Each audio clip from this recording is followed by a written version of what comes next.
Hello, We're back again. he Shabazz. He's Pete Marshall. This is Crypt Chat UK. And what are we talking about today, Pete we Marshall? we are back with a golden oldie. The NHS is talking about whether it needs to put COVID patients into care homes again, and essentially there's a whole bunch of, and we've been going through a whole bunch of the articles, and we're kind of going to be talking about the questions that occurred to us when we've been reading them. So yeah. So, uh, to kick this off, then, and just to say, not if, the phrase golden oldie, some people might say, I'm not old, but we in terms in general. Uh, and to kick this off, uh, what what do you think needs to be said straight off the bat? I mean, I suppose that we have to all accept that basically putting COVID patients in care homes, even under the best of circumstances, is a risky thing to do. And all the papers have come back from last time, and a whole bunch of studies have been done, and all of them confirmed the broader data impressions that yes, lots of it is very dangerous, and people die. And in the end, the question and actually, like, one of the good things that has been happening from the first wave to about now is actually that they haven't been doing that, because and they've been massively, like, ramping up the amount of testing that's required in order for people to get put in care homes from hospitals and all of that kind of thing. So in some ways, like, part of the reason so that's actually been a good thing that has ended up happening. And honestly, the idea of going back on one of the best things that we've actually learned from the first wave is kind of infuriating. And I mean, it's probably worth pointing out, though, that there is kind of a law of physics slash logistics point at which you just go, well, we have to. If physically, like, if physically, like, you cannot keep people fed in hospital, then it is possible that then at that point you're at a point of going, yeah, you know what, we can't actually have people in hospitals if there is no chance of them actually benefiting from it. And then I suppose you could genuinely argue that, assuming you were taking all precautions around existing people in care homes, then putting them in care homes would be the next best thing. Okay, like that, but the question becomes then, are we at that stage yet? Like when are we, like when are we there? And if we have a bit more, because it's worth pointing out that, like, at this point, the kind of the upswing has started to tail off a little bit, and we'll see whether that's a trend that continues. But it's worth pointing out that, like, we may be at the peak or near the peak. So if we can just continue current policies for a little bit longer, then actually the entire thing might start swinging down. And actually, us planning for kind of what happens if we're dealing with, like, double the amount of patients, might be planning that's entirely irrelevant. And if we get to that stage, and if in 2 weeks we're like, that is where we are now, and actually we've started doing these, like, really emergency policies that have actually ended up doing more harm than good, because we never got to a stage where they were physically necessary, and they so it's yeah, I think that's the concern that I would raise here. That is, are we really there yet? Are we And really where? Are we really at the crisis point? Is that what you're saying? basically, are things going to get that much worse that this is going to be a necessary long-term thing? Or is this like or is there an element of NHS culture coming in here where they go, well, we need to plan for what happens when things get much worse, and we don't want to concern the government with it, therefore this is the obvious alternative. And yes, I and I to which my response would be, well, complain to the government about this. Like, Yeah, but I would argue that we are far beyond the crisis point because yesterday, just the other, maybe not yesterday, but just the other day, we'd reached 1,500 I mean, deaths I mean, in one day. I mean, crisis is a loose word. So yes, COVID is a crisis. We have not been in a crisis point for the last 6 months. But like the point here is that can can hospitals like deal with this quantity of patients for another 2 weeks, and if things start swinging down after that, then actually like let's be honest with each other, if we do this policy, then there will be collateral damage, to use the military phrase. There, in care homes, we know that people will die because patients, other clients who have not currently got COVID will get COVID, and then they and right now they are protected, and we are basically removing a layer of protection from them. So this is not just about this is a crisis procedure. This is a crisis procedure with guaranteed casualties. So the question becomes, if so the question becomes, we're balancing out the odds at this point. Is this which policy is doing nothing a more dangerous policy than doing this? And again, it's, to me, like, it is worth pointing out that in many ways the COVID rates have tailed off a lot, or a bit anyway. And again, there is a dependency on like whether that is a trend that will continue and where you are, because I think in London they're in a different situation than if you're in Manchester or if you're in Norfolk. But so is it necessary is the basic point. I would say yes. It's probably, we are at a crisis point and Well, something it's is necessary. but are we Something at that crisis necessary, point? necessary that something has to happen. And you know, I'm not saying that what they're doing is the correct thing, but it's an Well, indication. The hospitals are filling up really, this really isn't about fast. this isn't about indications or symbolic acts. This is about basically us putting people's lives in danger if we do this. So I would say that, like, saying that we haven't not been in a crisis in the last 6 months. So in there going, well, this is a thing that we do when it's a crisis. This is not a thing we do when it's a crisis. This is a thing we do when a very specific point has come.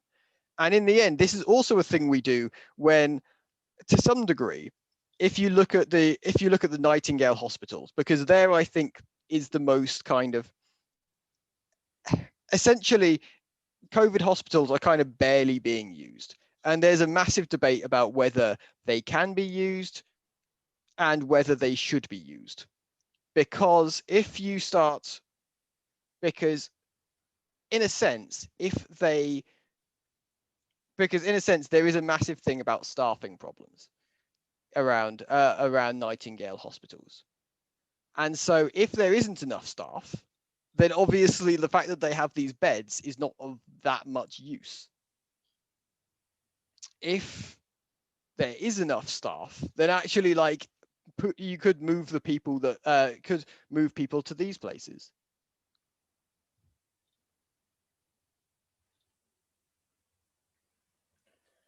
But but there is the problem. There's not enough staff, and even the staff that there is, they're going off sick, either with PTSD or COVID or or, or stress related things, because they are having to see some terrible, terrible things Oh, on a day-to-day basis. I that's not in question. And after all this, there's gonna I mean, I suppose I don't like.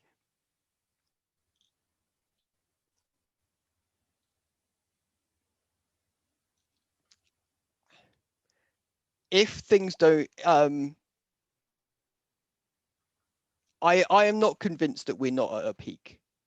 And honestly, I would say the data kind of backs that up. So, What data is that? well, if you look at the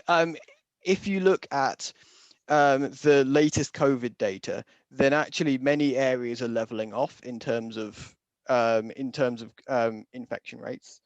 And if you remember the first and the second waves, then basically both of them, it, this kind of thing happened. Now we can't guarantee when we reach the peak, and I suspect that part of this is that hospitals kind of nervously anticipating things being much worse. But the question becomes, well, they're not. They may not be much worse, and if they're not much worse, then actually us doing this might be worse than us doing nothing. I'm not. I'm not. By the way, I'm not suggesting to anybody out there and to you. I'm not suggesting that they should do this. But to me, over the last few weeks, it's become clear that the NHS is under severe pressure and something needs to be done. I, And uh, but I don't know what the solution is. I'll put my I hands mean, up and say I don't know. But but you know, there is quite clearly an issue. I You know, don't think anyone would disagree with you. And honestly, I think probably the most insane argument I've heard in the last actually in the last 2 hours is apparently the Conservative Party have said that Boris Johnson's position as leader as prime minister is under threat if he continues having lockdown. Which honestly, given given everything, it is amazing that the Conservative Party has a significant amount of MPs who are like, the economy comes before people's lives. And in the end, if we didn't have lockdown, then honestly, we would be having a much worse time of it. So and I'm slightly deviating from the point there, but it is yeah, worth pointing I it out. want to bring because I don't want to get into that because that's not what we're talking about on this show. Yeah. Uh, because but the other elements to this are the new the South African variant, yeah, Yeah, yeah. the other And the variant, Brazilian, don't forget that one. yeah.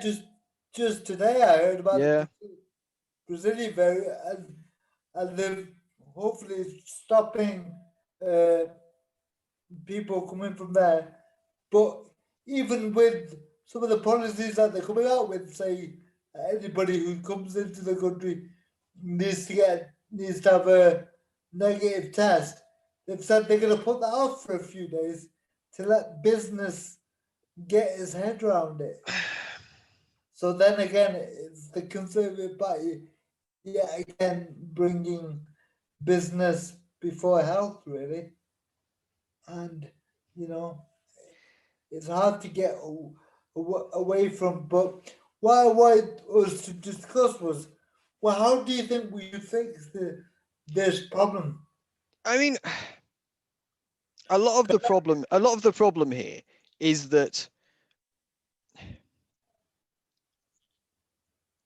it's we are in a once in a generation, once in a couple of generations um, pandemic, and right now we're basically right in the middle of the kind of one of the um, death makers periods, one of the just and honestly the problem with that is that there isn't that much flexibility. We're no longer in a theory section. All there, we just have to hope that the systems that we planned for it, 10 years ago, 2 years ago, actually work. And the people who ended up getting trained in all the universities and all the doctors courses and blah blah blah blah blah actually do their actually like the things that they were trained to do actually work. And so to some degree assuming that there's a rabbit we can pull out of a hat, or there's resources that we can tap, I have enough faith in the NHS that I doubt that I doubt that there's, part of the reason they're moving the army into this is because to do vaccines and things like that, is because seriously, what else is there in terms of groups of people that have enough, that haven't already been called out or put into the kind of optimal place. I might point out that that they're not doing anything to do with that they could use money into this entire equation, but Yeah. And how do how do we think, both of us, how do we think the disabled community, uh, you know, what information do we need to give to them in light of all this?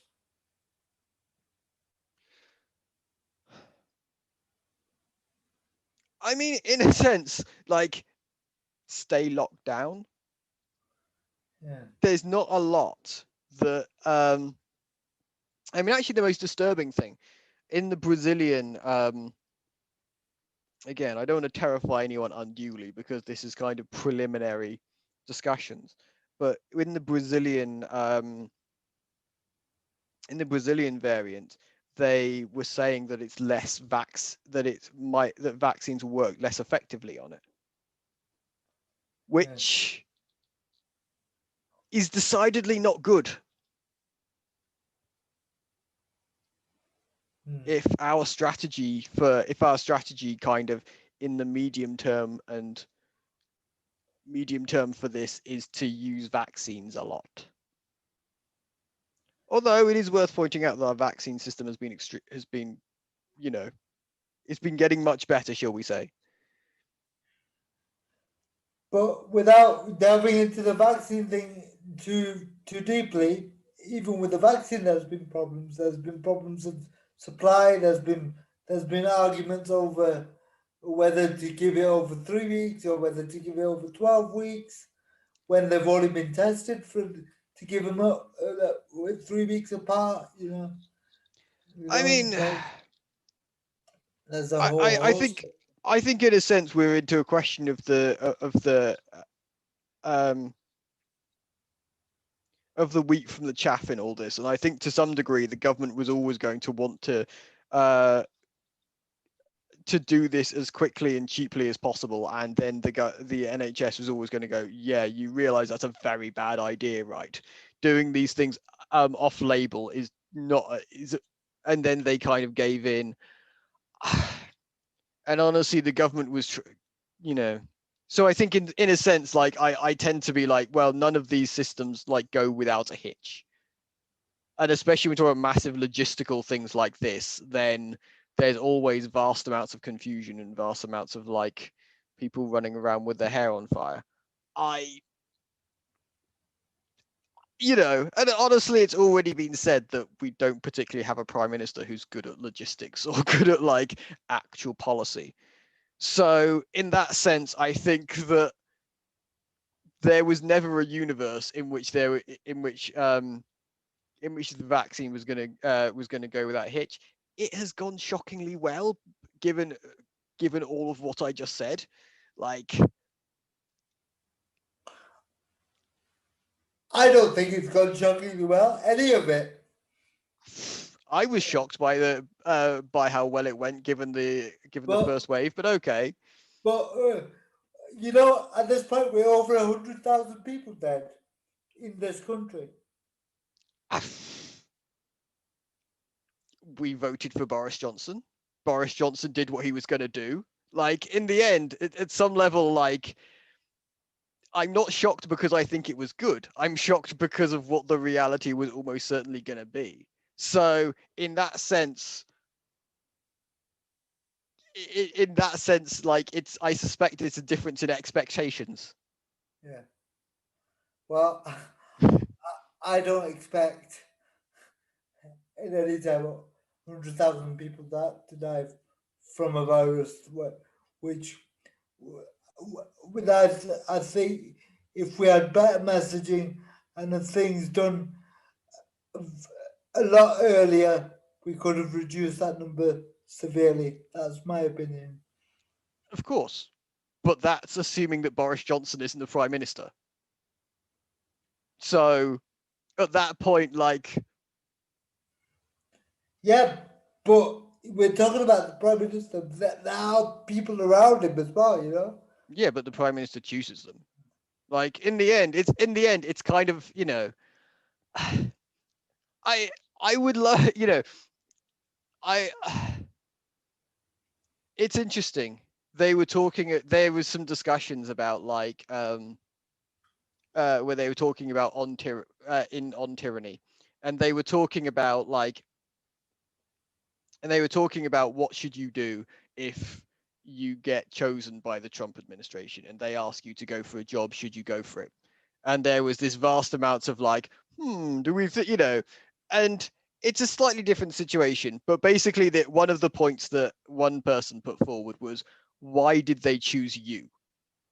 Because basically, like, because if somebody, like, if Boris Johnson thinks that you're his kind of guy, then presumably that he's prepared to take a risk that that one of your traits is kind of obedience slash a similarity in values to him. And maybe he's wrong, but functionally speaking, like, you know, he's quite possibly not, is my point. And if you and But but what about all the scientific experts like the Sage and I all that? You know. well, I don't know. I don't think that kind of doesn't apply to the same things. In the end, scientists aren't perfect people. They're just people who spent years doing one very specific set of with a very specific set of skills. In the end, you know, it's not like any bad government in history has had a lack of scientists working for them. And science doesn't guarantee good policy. Like, you know, if the tobacco lobby used extensive scientific papers to prove that smoking didn't cause cancer, and they were lying when they wrote those papers. If you look at half the oil lobbies, then they've had extensive scientific papers trying to bullshit their way through, like, how climate change wasn't a thing and how that wasn't going to happen, and again, they were lying. The fact that you have an ability to write good scientific papers doesn't mean that you're honest. And, if you want to have a discussion that, well, maybe the scientific community should care a little more about honesty, then that sounds like a good idea. But, like, that wasn't the case at the start of the pandemic, and I don't see, and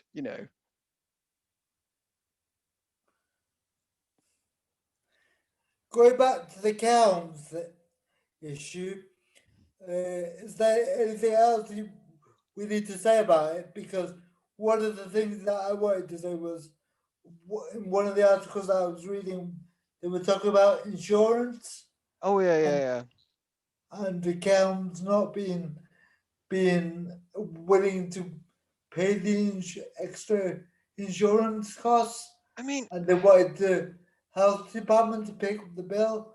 there's two interesting things about this, because the first one is, who in the insurance market decided that it was more expensive to insure these care homes if they accepted the COVID people than if they didn't? That's actually, basically the insurance market did have a choice. They could have not done that. And it does. And actually, if we're talking about kind of experts actually making good decisions, I think, that have actual results, that's actually a thing. And it's so that kind, so that actually, so I would be slightly fascinated by the story behind that. I haven't been able to work out what it was, but I would be interested to see. I'll also say that I am also very happy that the care home specifically said that. because again, that's basically them. Because basically, unless the government gives them the money, then they're going to say no. And in the end, the care homes could have just said yes and just assumed that they were going to get the extra insurance money at the end of the year anyway. Yeah. And that would have been the extra level of obedience that kind of so so no I yeah I mean this so the insurance thing was interesting. I you know there's no particular reason why the government couldn't pay it if they wanted to, but in the end that means that in the end that's part of this entire thing of like actually asking the government for stuff in order to ensure that this entire thing goes well and that we don't end up with um, systems that end up breaking the moment we get beyond COVID.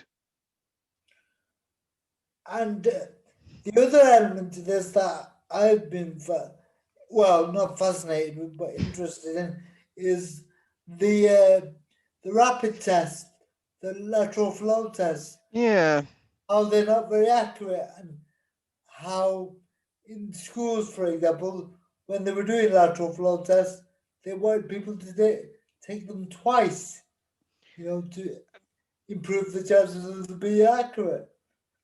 I mean, in this context, the most interesting example actually is the White House.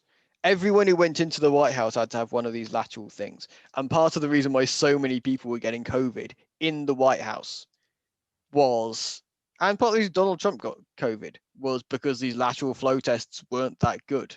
And I don't know who was telling people that I don't know. It's somewhat mysterious to me why people thought that. At what point people started thinking that these weren't that good, and at what like was the testing there from the start? Because it's somewhat interesting that like so many places put so much faith in this if there was poor testing for it. But yeah, I And suppose I suppose part of it was just probably just the rush towards the idea of having a fast acting COVID thing because it was the only one on the market and many people needed it. And anyway, sorry. and I'm surprised that there's not been any other tests that have come online, become available yet. Either I've heard of, like, on the grapevine, like, uh, uh, news of some tablets and stuff like that that you could give. They're testing them at the moment. That if you give them to people that have been in contact with somebody with COVID, Hmm. it greatly reduces their chances of having COVID and stuff like that. And even months ago, we spoke to somebody that was part of the test and trace app thing, and they were saying eventually there would be like a kind of saliva test, but I haven't heard anything about that even in the last few months, you know. So I'm just I saying. mean, I mean, generally, what happens is that is that kind of as soon as someone has an idea, then then there's a news article on it, and then and then the news doesn't talk about it again for another for at all. So to some degree, like I I mean, it's a bit like there's a thing happening right now in Hull where they're testing a new therapy or aspect of therapy for increased effectiveness in COVID, and apparently, apparently it's good. They're testing it. Blah blah blah. We will see, but I suspect that we won't hear anything about it, whether it's either successful or unsuccessful. It's somewhat. It's yeah. There's this Venezuelan like horse serum stuff that apparently they're. I don't know if they're testing or if they've proven that it works in Venezuela. All right, that sounds a bit crazy, but there we go. I must admit, one of the more fascinating things. Again, this is incredibly random, but anyway, it is on COVID. If you look at the Chinese vaccine, that was tested in Brazil and it had 50% accuracy. Now, most other vaccines have had like 90 odd percent accuracy or 85% accuracy. So it's somewhat fascinating that that Brazilian COVID is both A, more difficult to vaccinate against, and B, the vaccine that was tested, or not more difficult, but a different thing. So, and most COVID strains weren't tested and blah, blah. And the COVID vaccine that was tested there has a lower proportion. So I don't know whether whether the fact that they were mainly vaccinating for this Brazilian strain actually kind of contaminated the testing, or whether that actually means, or I'm not sure. I would be curious. Sorry. I just wanted to say, like, from what I understand, there's three being like approved as far as I know. The Moderna one that's going to come on could become available in April. That the UK has bought 17 million doses of. Mm. The Oxford AstraZeneca that only has 70% accurate like effectiveness, and the Pfizer BioNTech is 95%. But that one you have to store at like really Minus cold. 70. Yeah. But the one that they've done in Oxford, you don't have to store in such temperatures. I So mean, logistically that makes it easier. I saw a chart that they had 6 in the world that were kind of that were that were being given. Again, there was, because there's some, because China has, I think, one, Russia has one, I think Shanghai or something. There's somewhere else that has one anyway. And so there are various kinds. Others of them don't have such good testing. Others of them don't have such good results. The Chinese one, only like 50% of people who took the vaccine were actually vaccinated against it, which is, So, do you have anything uh, uh, finally to say on the Calm issue before we we we squeeze something else in? I mean, the only other thing I would say is that it has been demonstrated that different forms of care home, basically, if they're small or large, if they're, different forms of care home have different, are basically better or worse at actually like having COVID patients in them. And I would hope that even if they are going to end up putting people in care homes into these things, people with COVID into care homes, then I would hope that they're going to take that into account and not do what was being done in the first one, where they basically like paid people, and so you just end up getting the poorest care homes are kind of the most in need of COVID, of any money, so they end up getting COVID patients. So I hope that there's kind of a bit more strategy at the very least, and this time. Okay, and you wanted to fit one other topic in, I mean, even though it's not advertised. well, you can advertise it if you want. I mean, honestly, it can be put into the original blurb. We've yet to write the blurb. But Don't no. secrets away.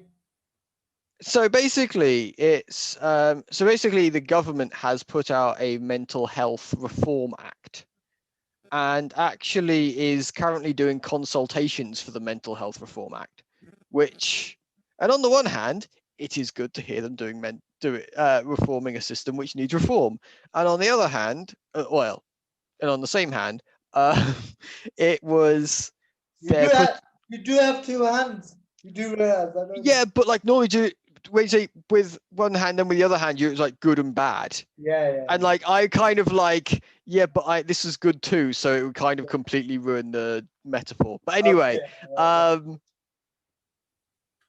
so yes, so yeah, so other good thing, they're putting in about 2 point something or other billion into community mental health systems, which is good. It's very good.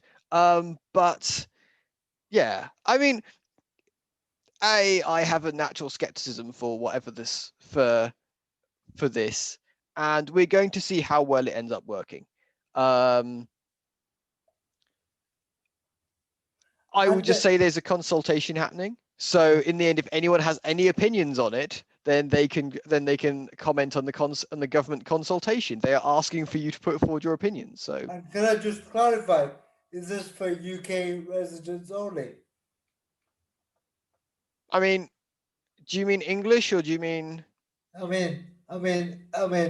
Yeah, I mean English or yeah? UK or can somebody from Australia submit Uh, to this? I mean, I suspect like the okay, it applies to Wales and England. Okay, So I suspect it doesn't apply to. So Scotland is going to have their own mental healthy thing. yeah, Um, yeah, I mean, in terms of if you're from Australia, you probably like if you're an expert, you could probably say something. If you know, if you're doing this from just a citizen's perspective, I suspect you probably would end up having less of a say. yeah, Um, yeah. so No, I yeah, that's I guess that, but I just thought we should let people know that yeah. this is only a UK based consultation. That's all I was getting at, really. Um, yeah. So, is there anything else you want to say about that? Um, Or need I saying? mean, I would just say I think one of the things that I've yet to go through all the paperwork in detail, but I have noticed that they have an autism section, and that they were talking about kind of making sure that people who have autism and a few other neurodiverse conditions don't end up in don't end up getting sectioned, basically getting put in mental health institutions just for having autism. And I mean, I suspect that has happened. If you're talking about the kind of the um, really messed up situation that's happening around assessment and treatment units, that is not what's happening there actually. So I am somewhat so honestly, I don't know exactly what the autism people with autism should not get put in mental health institutions. Like I agree with that, but as far as I know, there isn't like a lottery that as soon as you have an autistic diagnosis, then there's like a 30% chance of you getting just shoved into a padded cell. Like that's not a thing as far as I know. Um, and if there and so yeah, so in terms of assessment and treatment units, I haven't actually seen them talk about them that much, which I would certainly want to be, um, which I'll certainly be putting in my consultation form. So yeah, but I'm sure there's going to be bits and pieces like that that come up in many areas, and I would just advise everyone to go through it and say what they think. Okay. I think we're done then. Yep. Oh, Um, goodbye, everyone. See ya. Bye.